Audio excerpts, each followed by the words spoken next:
Ano sasabihin ko? Sabihin mo, huwag natin sabihin. Ako, pati ikaw, huwag natin sabihin. Na ano? Tutang lobo ako sa Katarina ka. Tutang lobo ka?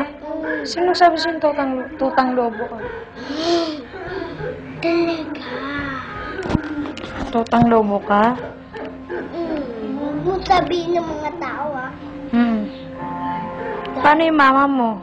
Ha? Paano si mama mo? Hindi niya sasabihin sa mga tao Na ano? na tutang lobo ako. Secret lang natin. Ha? Secret lang natin. Secret lang. Secret lang.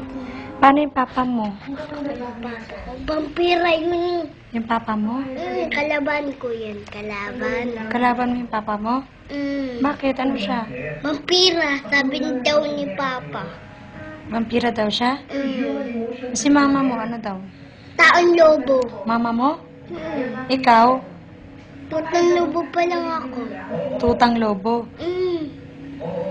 Ba't di ko alam yun? Tapos, ikaw huwag mo sabihin, ha? Na ano? Sarena ka. Oo. Di ko sasabihin. Secret lang natin. Oo. Huwag mo rin sasabihin sa mama mo. Secret lang natin. Okay. Kay mama ko sasabihin ko, tutang lobo ako. Bakit mo naman naisip na tutang lobo ka?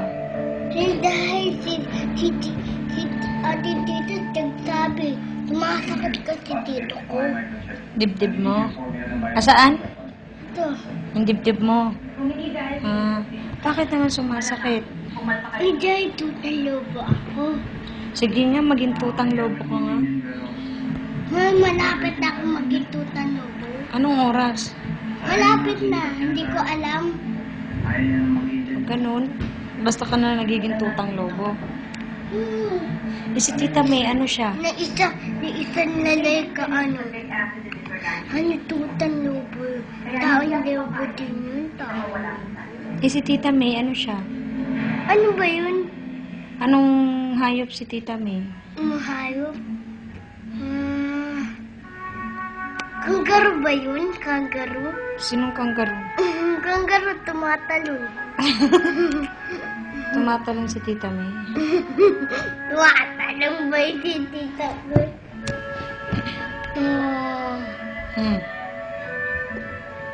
Bakit may buhok sa paa si Tita May? Sa paa, may buhok. Vampira din siya. Vampira din siya. Vampirang babae. Vampirang babae. Lalaki. Lalaki.